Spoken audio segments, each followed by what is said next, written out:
چین د اسلامي امارت له واکمن کېدو سره تل د دې هڅه کړې چې په نړیواله کچه د افغانستان استازیتوب وکړي، هغه ستونزې چې نړیوالو په افغانستان کې رامنځته کړي چې په هغه کې د کنګل سوي پیسو یا بندیزونو مسله ده، په وار وار یې غوښتنه کړې له امریکې څخه چې باید دغه اسانتیاوې رامنځته سي او بندیزونه لرې سي، او یا هم د افغانستان او د چین په برخه کې په اقتصادي او نورو مسایلو کې هم روابط ورځ تر بلې د پراخېدو په حال کې دي. کله چې د افغانستان او د پاکستان ترمنځ ستونزه رامنځته سوه چې پاکستان خلاف د ټولو اصولو د افغانستان پر حریم باندې تیری وکړه چې نتیجه یې د عامو خلکو شهادت و، په وار وار نور مداخلات چې اسلامي امارت د اسنادو په اساس وړاندې کړل چې پاکستان هم افغانستان او هم سیمې ته ګواښ متوجه کوي. دلته مسله تر دې حده ورسېده چې باید افغانستان د خپلو حقوقو یا د خپلې خاورې په دفاع کې پاکستان ته ځوابي برید ورکړي چې په هغه کې د پاکستان اساسي نقطې دننه په پاکستان کې په نښه سوې یا هغه افراد چې افغانستان ته عملا ګواښ متوجه کاوه. د دغه ستونزې د حل دپاره قطر منځګړیتوب وکړه، نتیجه یې ورنه کړله. ترکیه هم رامخکې سوه چې منځګړیتوب وکړي، هغه هم نتیجه ورنه کړله. سعودي دغه مسله مخته کړله. بیا اوس چین غواړي چې د افغانستان او د پاکستان ترمنځ شته ستونزې حل کړي. له دې وړاندې هم هڅې کړي دي. اسلامي امارت مولوي ذبیح الله مجاهد مننه کوي له چین څخه چې چین د افغانستان او د پاکستان د ستونزو د حل دپاره کوشش کوي.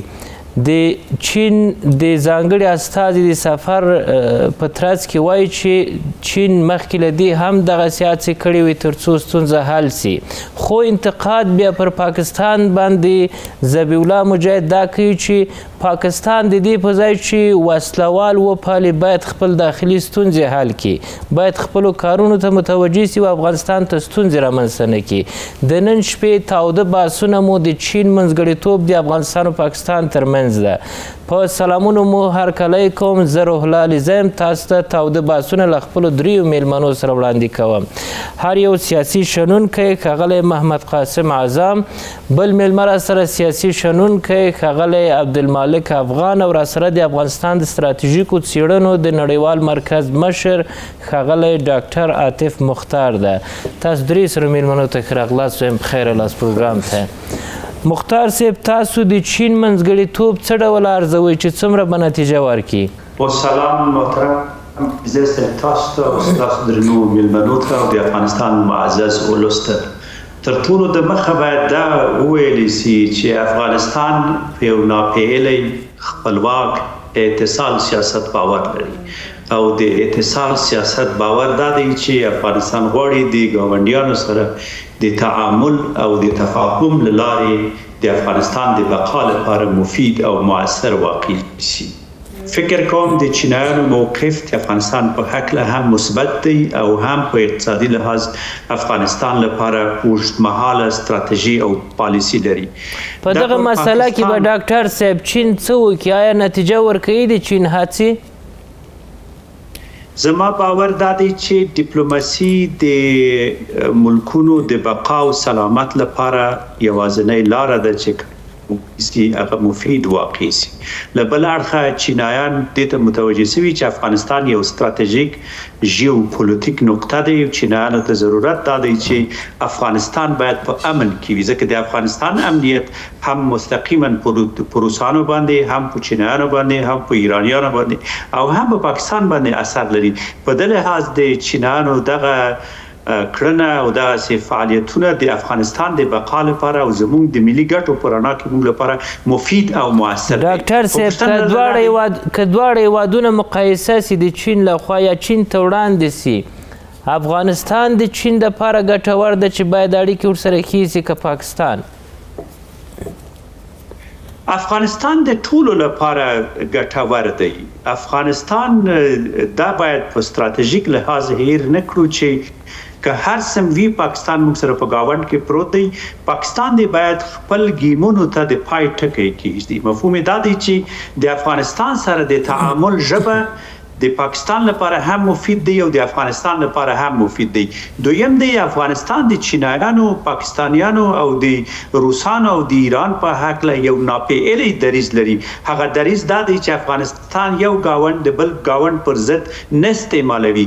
موږ یو خپلواک او آزاد پالیسی لرو چې هغه خپلواک او آزاد سیاست دا دی چې افغانستان هم په اتصال باندې باور لري او هم په اقتصاد محور سیاست چې دا د نړۍ لپاره خصوصا زموږ د ګاونډیانو لپاره مفید او مؤثر او اغیزمن واقع کیږي.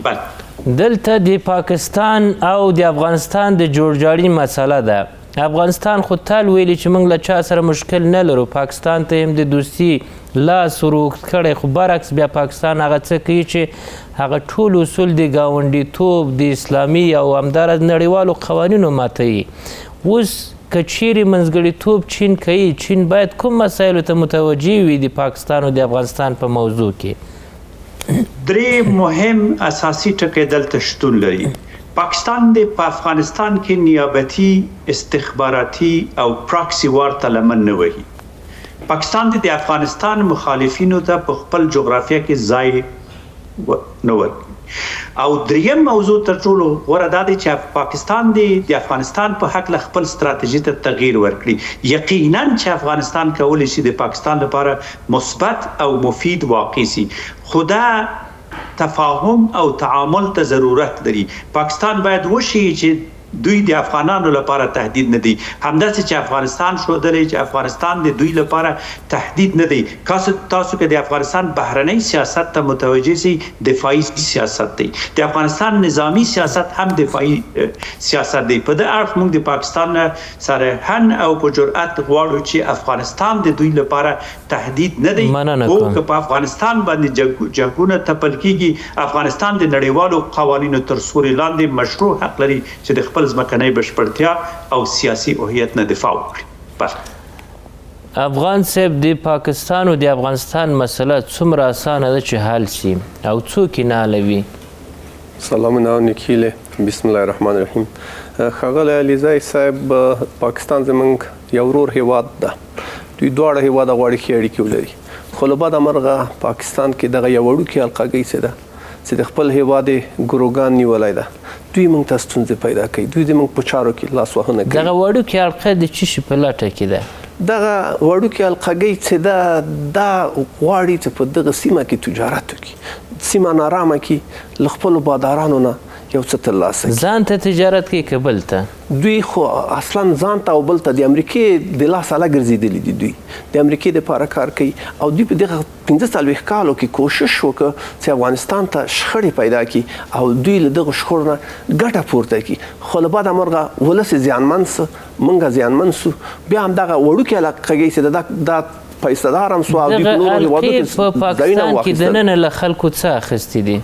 دوی دغه وړوکې حلقګۍ د پاکستان له خلکو نه د هغوی حقوق اخیستي دي، د هغوی نه خپلواکي اخیستې ده، د هغوی نه ازادي اخیستې ده، د هغوی حقوق ترې نه اخیستي دي، هغه یې غریب کړي دي، هغه یې قرضدار کړي دي، هېواد یې له ډوله ستونزو سره لاس او ګرېوان کړی ده. امنیتي ستونزې هم دغې حلقګۍ پاکستان ته پیدا کړي دي، سیاسي ستونزې هم دغې حلقګۍ پاکستان ته پیدا کړي دي، او نور اقتصادي ستونزې خو له حده اوښتې دي.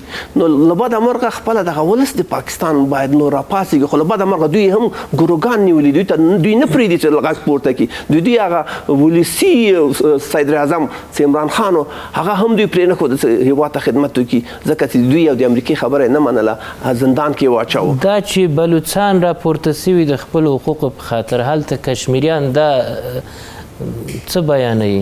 دا همدغه ښکارندویي کوي چې دغه حلقګۍ په دوی باندې حلقه تنګه کړه، په دغو ولسونو باندې دوی د عدم تشدد پالیسي مخکې ویې وړه، چغې وویلې دا ولس، خو چا وانه ورېده، نو دوی مجبوره شو وسلې ته یې لاس کړه. اوس بلوچستان کې هغوی ډېره سیمه یې خپل کنټرول کې ده، دومره پاتې ده چې دغه یو څو امنیتي ارګانونه چې هلته میشت دي هغه له منځه یوسي، خپله خپلواکي اعلان کړي. همدا ډول په کوزې پښتونخوا کې دا پښتانه د پاچا خان او عدم تشدد پالیسي څه وه، خپله به یې ځان په زندان کې واچول، ملګري به یې په زندان کې واچول، دا ویل چې موږ نه غواړو څوک مړه شي څوک ژوبل شي، نتیجه یې ورنکړه. بالاخره پښتانه هم مجبوره سو، کله چې دوی باندې ظلم زیات سو، دوی کډوال کړل، خپلو سیمو نه یې وشړل، دوی ټوپک ته لاس کړ. اوس دوی د ټوپک په زور باندې خپل حقوق غواړي.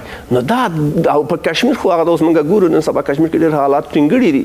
په کشمیرانو باندې ظلم وکړ، دوی هغوی حقوق یې واخیسته، خپله دغه سیمو نه د بلوچستان نه او له خپلې کوزې پښتونخوا نه تا کشمیر نه دوی هغه حقه حقوق چې هلته دي هغه هم دوی مادن یې ترېنه ویوړه. دوی دغه مثلا د پښتونخوا برق اوس پنجاب استعمالوي، دا خلک وړي خپله دا خلک پاکستان له افغانستان سره د ستونزې یوه مهمه مسله ټي ټي پي یادوي. اوس ټي ټي پي په افغانستان پورې څه اړه لري؟ خیر اوسې ښاغلی علیزی صاحب، ټي ټي پي اصلا افغانستان ته تړاو نه لري.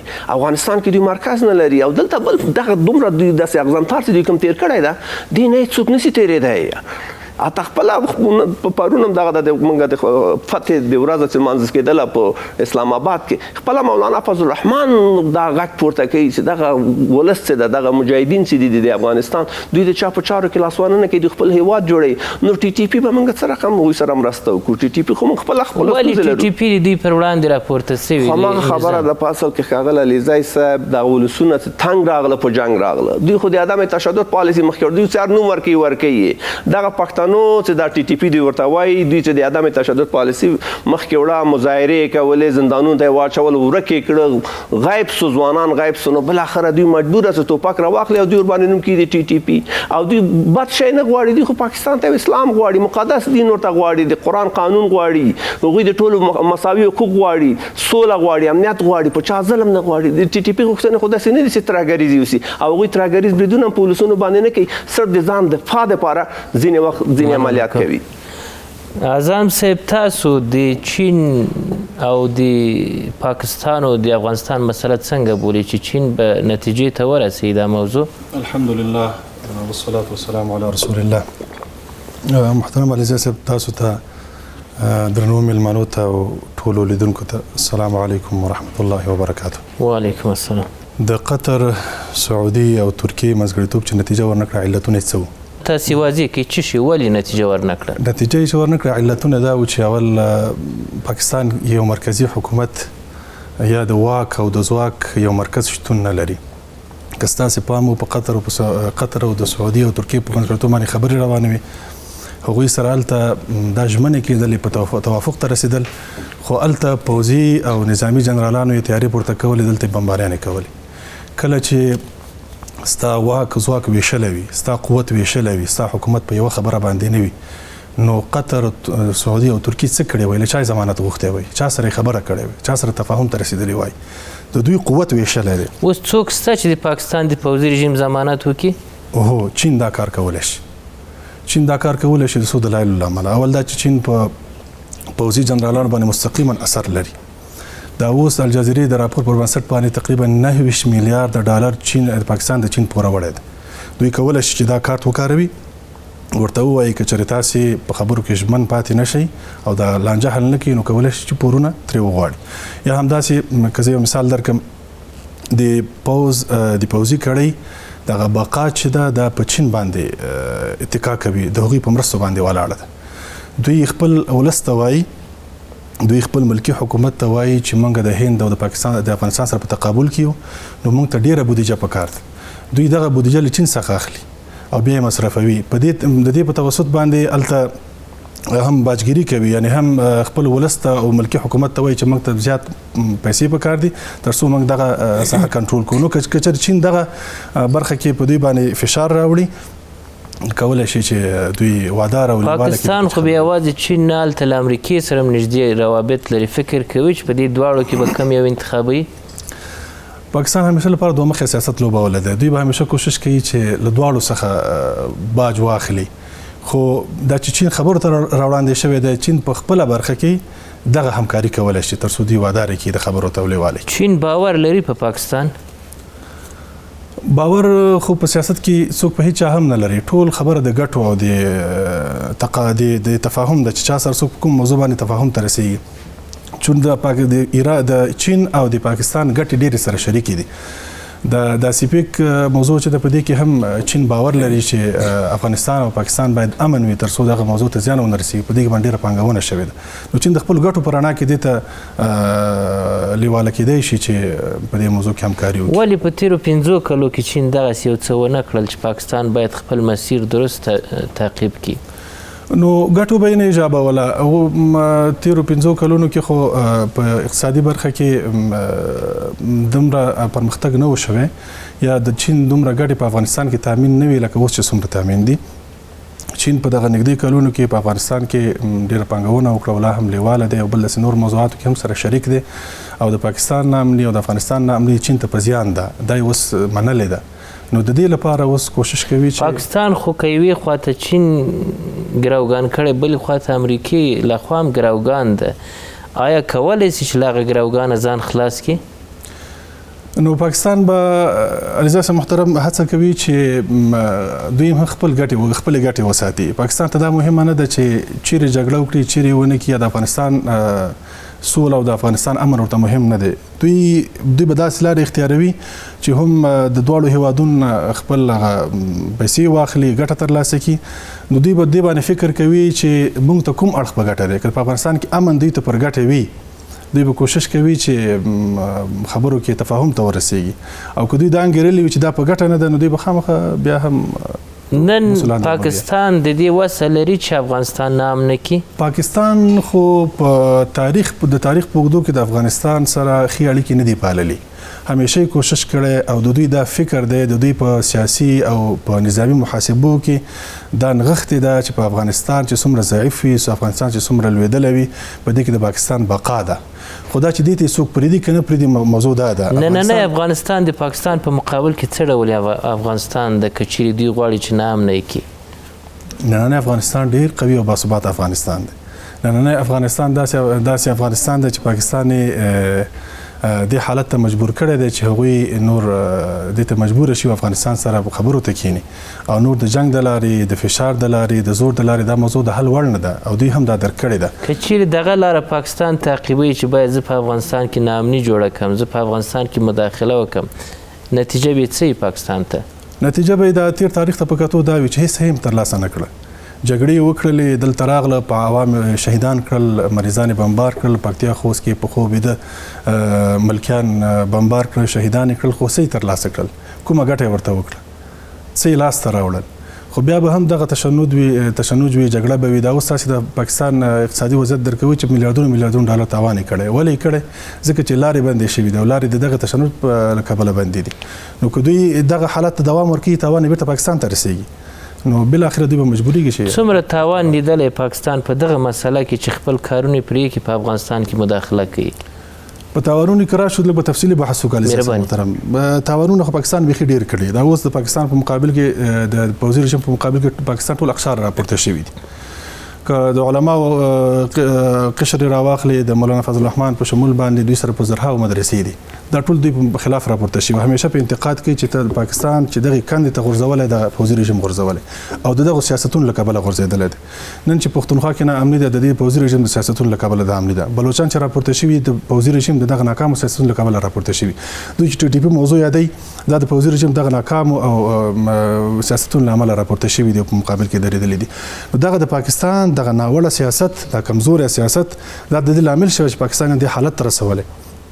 نو هدف دا شی دی چې پاکستان که په خپلو سیاستونو باندې بیا سره غور ونه کړي او دغه حالت نه راونوځي او د تقابل لاره د تعامل لاره اختیار نه کړي په تقابل کې دوی هیڅ شی لاسته نشي. پاکستاني رژیم به غور وکړي په خپل سیاست تغییر کوي پاکستان ما مخکې یاد درکړه د خپلو ګټو سیاست کوي.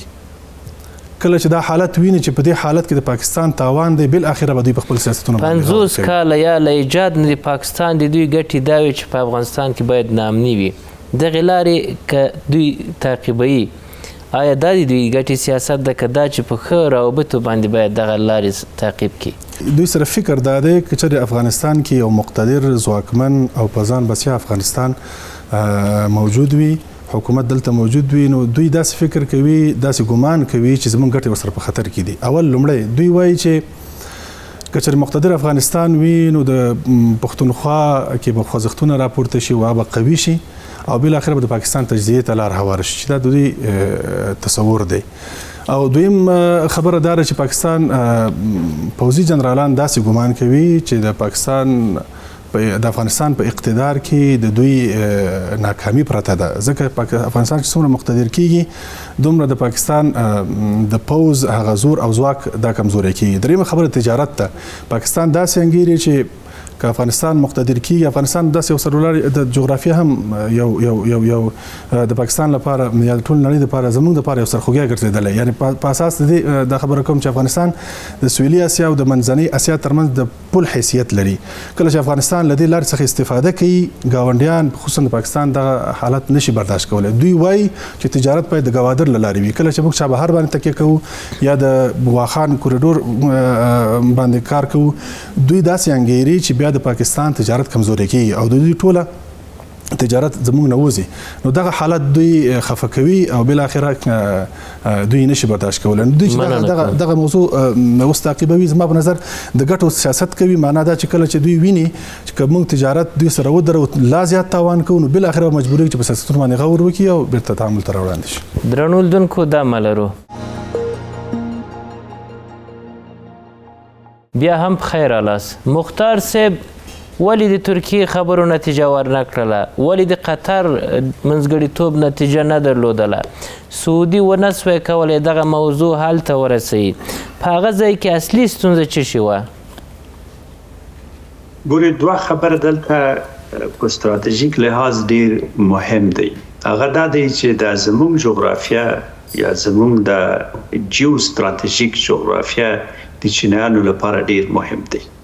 که افغانستان کې ناامني وي او افغانستان کې جګړې وي، نیابتي استخباراتي جګړه وي، دا مستقیما په چینایانو باندې اثر کوي او د چین په اقتصاد باندې اثر کوي. علمي او ستراتیژیک څېړنه به دا وي چې کله ته غواړې چې جګړه ستا په جغرافیه کې نه وي، ته باید خپل منافع د قدرتونو سره غوټه کړې. قدرتونه او قوتونه لکه روس او چین کله چې منافع په افغانستان کې غوټه سي، بیا په دغه جغرافیه کې جنگ نه غواړي. دا د افغانستان یو ستراتیژیک بریا دلته دا دی چې افغانستان یو قوي او ستراتیژیک جغرافیه لري. دا یو ټکی. دویم موضوع دلته دا دی د پاکستان سره د افغانستان ستونزه ستراتیژیک ستونزه دی او ستراتیژیک ستونزه ستراتیژیک د حل لاره غواړي. په دې معنا پاکستان دی تر هغه وخت پرې چې په خپل ستراتیژیک عمیق تغییر نه راوستلی، افغانستان لپاره به د پاکستان پالیسی قطعا تغییر ونه مومي. دویم موضوع دلته تر ټولو عمیق دا دی چې اوس افغانستان د قدرت د موقف نه په دوه ټکو باید د استراتیژیک نقطه غوړ مطرح کړم. هغه دا دی چې پرون پاکستان د توان درلود، اوس هم د توان لري چې افغانستان نارام کی. خو بدیل کې څه شری افغانستان نن د قدرت په موقف کې دی کولی چې پاکستان ناامن کړي. په دې لحاظ افغانستان د پاکستان سره د قدرت له موقف نه خبرې کوي. عاطف صاحب افغانستان واضح کړي چې موږ هیڅ چاته نه غواړو تاوان ورسوو، اما که چیرته دوی په دغه سیاست باندې مخ ته ځي او افغانستان ته ضرر رسوي، چې ذبیح الله مجاهد خپله وایي چې دوی د وسلوالو د پاللو په ځای باید خپل داخلي چارو ته متوجه وي. که چیرې افغانستان وغواړي کوم څه په قوت کې لري چې کولی سي هغه د پاکستان ضعف یا منفي نقطه وي چې اقدام وسي؟ اول د افغانستان ستراتیژي څه شی دی؟ د افغانستان ستراتیژي د پاکستان نه امن توب نه دی. د افغانستان ستراتیژي د افغانستان بقا او سلامت دی. دویم په هغه صورت کې که پاکستان غواړي چې افغانستان نه امن کړي، افغانستان بل هیڅ لار نه لري پرته له دې چې سیم یا ورته ستراتیژي د پاکستان سره ولري. ځکه دی چې پاکستان هم ډیر آسیب پذیر دی، هم په بلوچستان سره مشکل لري، د پښتنو سره مشکل لري، د کشمیریانو سره مشکل لري. سره د ټولو مشکلاتو د افغانستان ستراتیژي دا نه دی چې پاکستان نه امن کړي تر هغه وخت پورې چې پاکستان ونه غواړي چې افغانستان نه امن کړي. کله چې ته د یو چا کور ورانوي، کله ورانوي، جماعت ورانوي، د دوی په امورو کې لاسوهنه کوي او یو خپلواک او آزاد ملک تهدیدوي په نړیوال سټیج کې بدناموي. افغانستان د نړیوالو قوانینو تر سوري لاندې حق لري چې ورته عمل وکړي.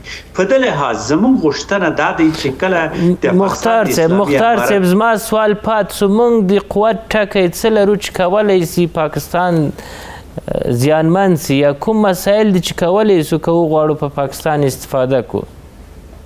د افغانستان جغرافیه او د افغانستان حاکمیت او د افغانستان خلک کولی شي د پاکستان لپاره تهدید واقع سي. یو او دویم دا دی چې د افغانستان پالیسی دا نه دی چې د پاکستان لپاره تهدید واقع سي. دا خو د نړیوالو قوانینو تر سوري لاندې د پاکستان د میډیا او پروپاګاندا چې په نړیوال سټیج کې ښیي چې افغانستان د دوی لپاره تهدید دی. افغانستان نه د ترهګرو ځاله دی او نه په ترهګرۍ باندې باور لري. افغانستان غواړي چې هم د امریکا سره د روسانو سره او د چینایانو سره هم ښه تعلق ولري.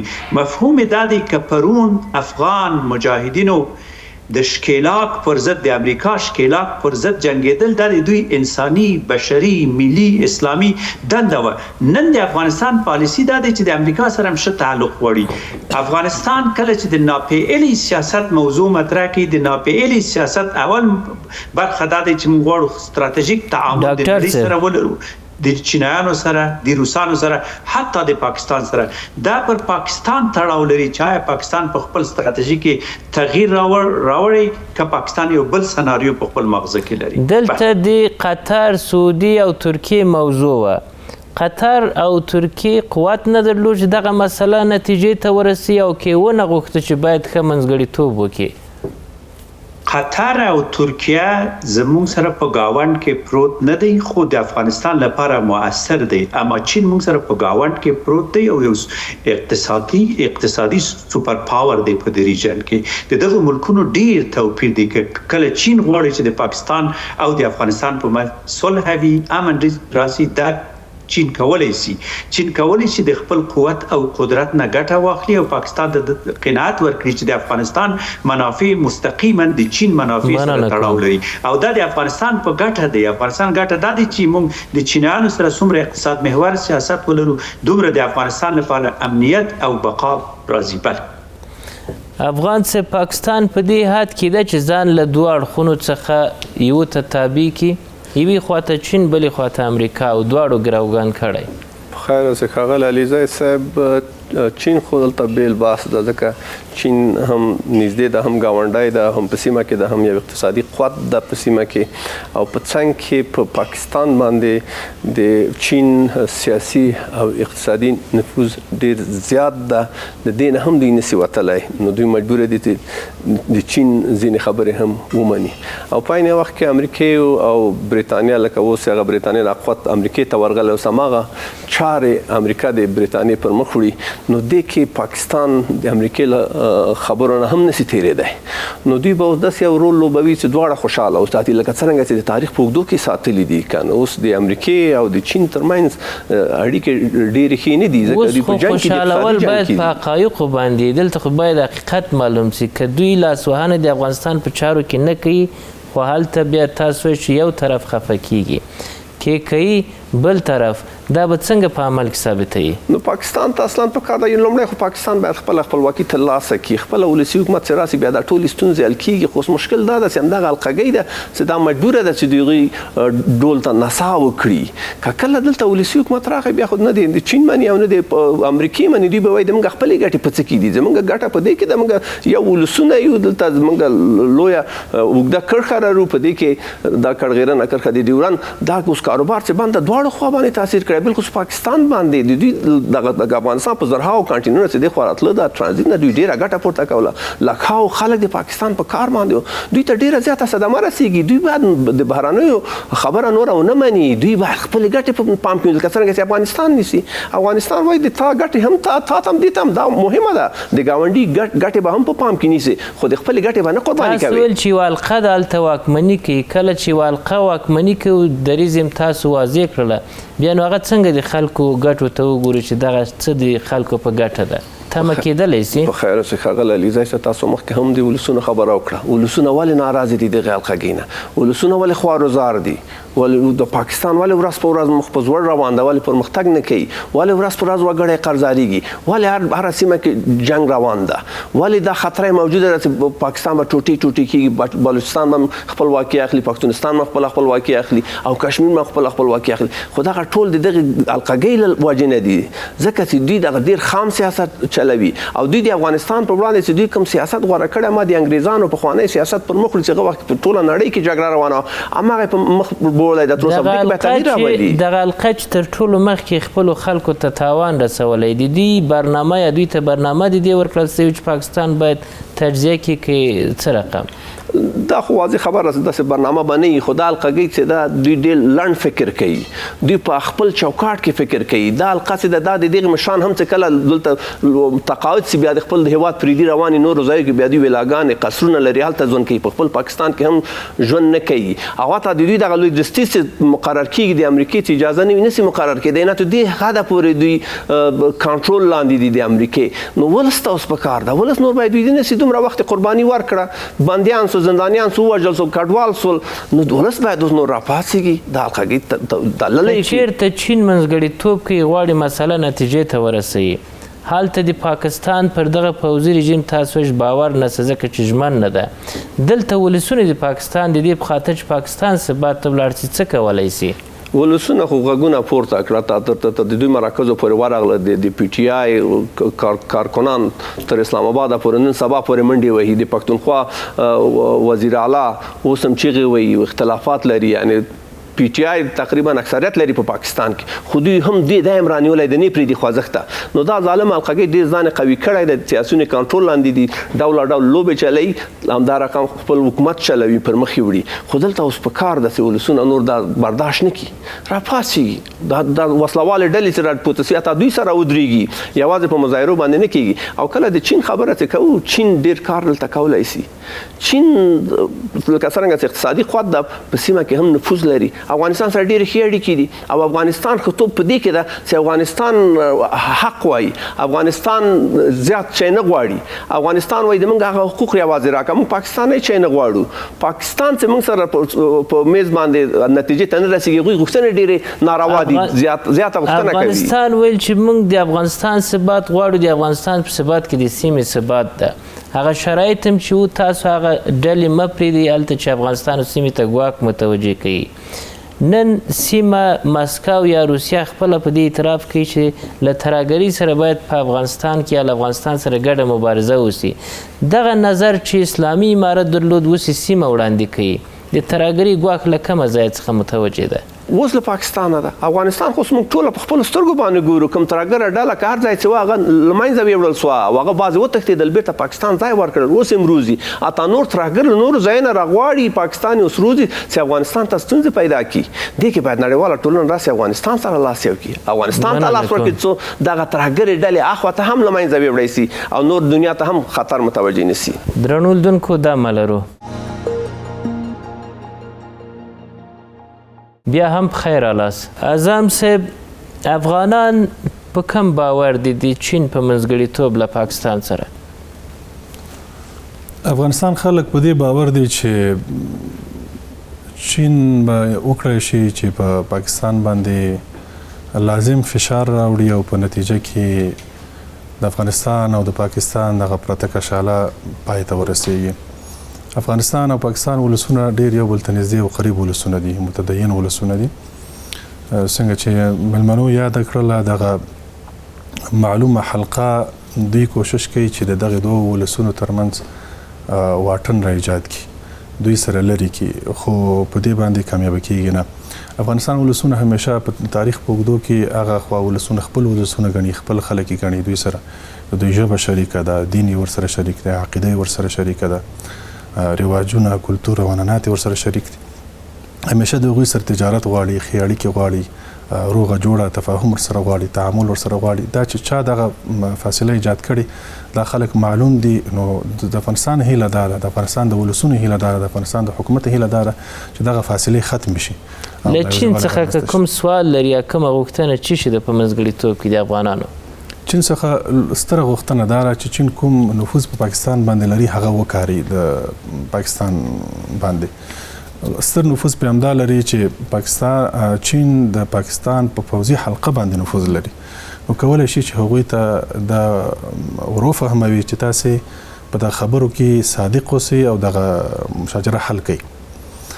دویم دا چې چین نفوذ لري چې دغه د اقتصادي موضوعاتو مثلا چې کوم په اقتصادي موضوعاتو کې افغانستان او د پاکستان ګټې سره شریکې دي دا وړاندې کړي او په افغانستان باندې فشار چین د خپل ځان باندې فشار یاد کړي، ځکه چې دا اوس شریکه پروژې دي. اوس د افغانستان شرایط واضح دي، په قطر کې هم دا معلومه سوه، په سعودي کې، په ترکیه کې او عموما نړۍ ته وړاندې سوي دي. مقابل لوري چې پاکستان په دې ملامتېږي چې هغه داسې څه وړاندې کوي چې هغه دوی خپله داخلي مسله ده چې په موږ پورې اړه نه لري. اوس کله چې دریځ د افغانستان معلوم ده چې موږ سوله غواړو، ثبات غواړو، چا سره مشکل نه لرو او چین منځګړیتوب کوي، په دغه منځګړیتوب باید له دواړو خواو سره مشترک کار وسي او که په پاکستان فشار راوستلی سي چې تاسو ولې دغه شرایط وړاندې کوئ؟ ستونزه دا ده کله چې په مذاکرات کېدل د سعودي، ترکیه او د چین په منځګړیتوب باندې افغانستان به هڅه کوله چې هغه واقعي شرایط هلته وړاندې کړي او تفاهم ته ورسېږي، خو پاکستان بیا بل څه وړاندې کول، مثلا د ډیورنډ موضوع یې رامخته کوله، اصلا غوښتل یې نه چې اساسي موضوعات حل شي، خبره یې بل خوا وړله. په دې خاطر باندې هغه موضوعات هم هغه خبرې هم نتیجې ته ونه رسېدلې. چین په دې باندې پوهېږي چې د افغانستان شرایط معقول دي، د افغانستان غوښتنې معقولې دي او د منلو وړ دي. داسې څه نشته چې موږ پرې ګرم ومنل شو یا دا چې موږ پرې ملامت کړل شو، خو د پاکستان غوښتنې داسې دي، د پوځي حلقې غوښتنې داسې دي چې هغه د منلو نه دي. مثلا خپله کمزوري په بل باندې اچول یا د خپل هیواد نه امني نورو ته راجع کول یا د خپل هیواد د امنیت په موضوع کې نور داخلول چې تاسو زموږ امنیت ونیسئ، تاسو زموږ مخالفین، دا هغه موضوعات دي چې هیڅوک نه مني او غیر معقولې غوښتنې دي. چین دا درک کړې ده چې د افغانستان غوښتنې معقولې دي، پر ځای دي او پوځي رژیم چې کومې غوښتنې وړاندې کوي کوم هغه د منلو نه دي، نو بالاخره چین دې نتیجې ته رسېږي چې پوځي رژیم باندې فشار واچوي. او اسلامي امارت ویان مجاهد صاحب وایي چې پاکستان د وسلوالو پالنه نه کوي. د وسلوالو د پالنې په تړاو که تاسو څو مستند موارد وړاندې کړي، مثلا څه کوي پاکستان؟ هغه څه چې حقایق دي چې موږ تاسو ټول وینو هغه دا دی چې د پاکستان پوځي رژیم د اسلامي امارت د حاکمیت نه وروسته د افغانستان هر نوع هڅه کړې ده چې مخالفین هلته وروزي، ځای ورکړي او بیا یې دلته راولېږي. دا بار بار ثابته شوې ده، شواهد هم دوی سره شریک شوي دي. دغه لنډه موده کې کوم تاسې دغه څو ورځې مخکې پاکستان د افغانستان د تیر حکومت ځینې معسکر او پوځي منصوبین دا رابللي وو، هغوی سره مشورې شوې، ناستې شوې او هغوی دې ته وعده راکېدل چې تاسې بیا افغانستان کې جګړه وکړئ او هلته ولاړ شي. نو دا ټول هغه کړنې دي چې پاکستان له پیل نه د امارت د راتګ نه وروسته دا کارونو ته دوام ورکړی دی، خو دا د دوی په خیر هم نه ده. دا پاکستان یعنی تغییر نه ده کړی؟ پاکستان په خپل پالیسي کې تغییر نه ده راوستی. پاکستان هیله درلوده چې په افغانستان کې به داسې حکومت وي چې زموږ لاسپوڅی به وي او بهرنی سیاست به زموږ په واک کې وي.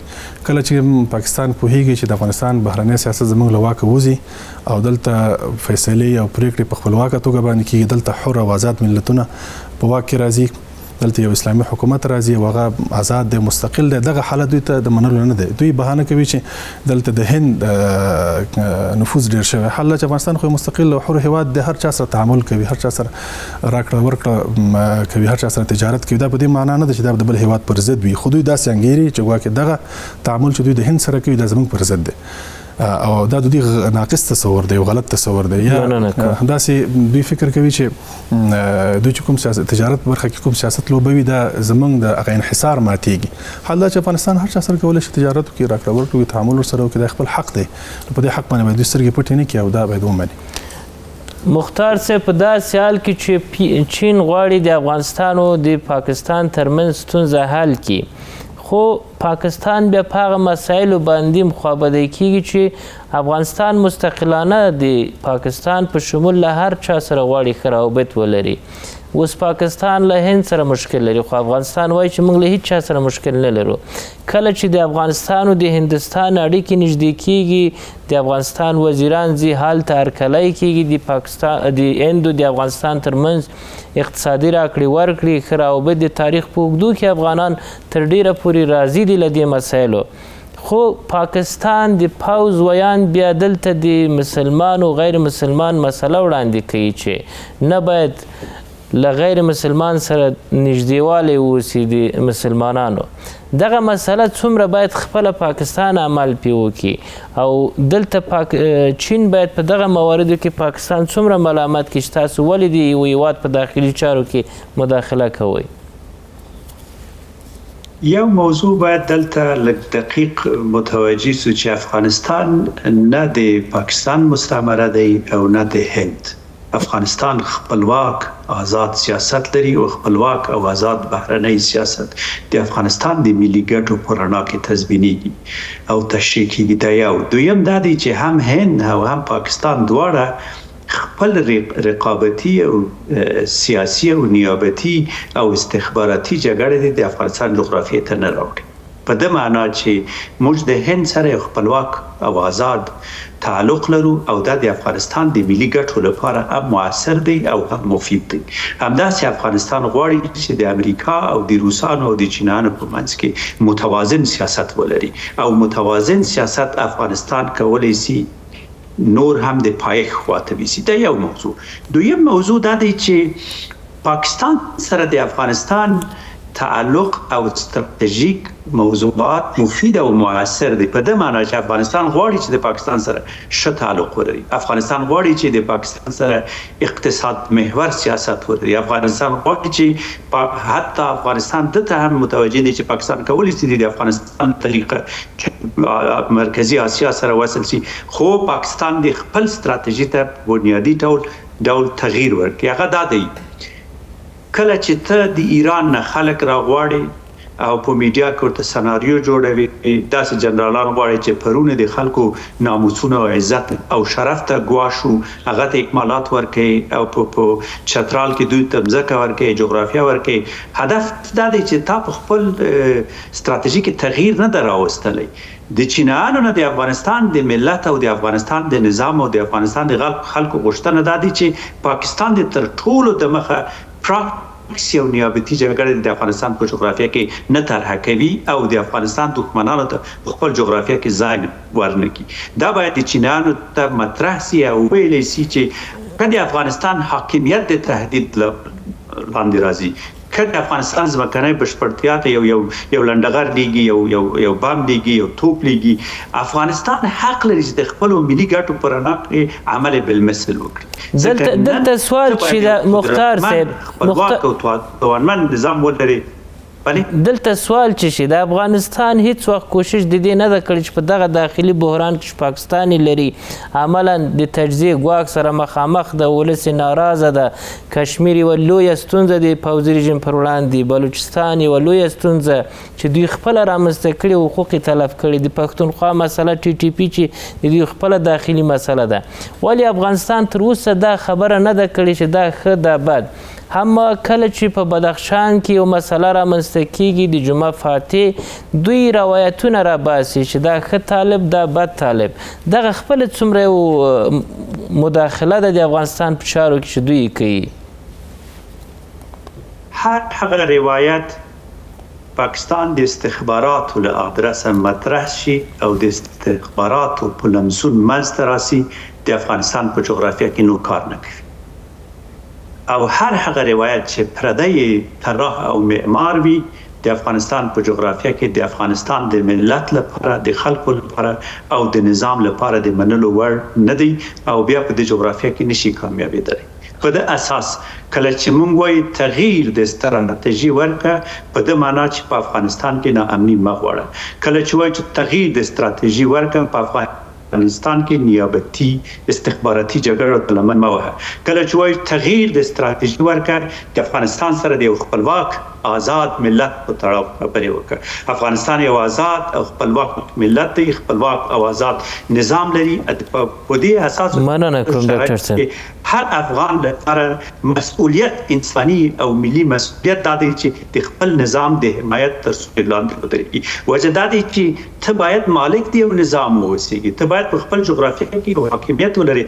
په دې اساس موږ د پاکستان سره اوس هم په صراحت او جرأت وایو چې من حیث یو افغان، من حیث دغه نظام د سیاست او پالیسي چې زه مطالعه لرم، هغه دا وایي چې پاکستان سره موږ ښه تعلق غواړو. خو تر هغه وخته پرې چې پاکستان په خپل ستراتیژي کې تغییر نه راوستلی، د افغان ملت، افغان خلک، اسلامي نظام به هیڅ کله په پاکستان باور ونه کړي. دا یو موضوع. دویم موضوع، کله چې موږ په ستراتیژیک لحاظ چین نه غوښتنه کوو، چین نه تر ټولو غټه غوښتنه دا دی چې افغانستان د چا لپاره تهدید نه دی.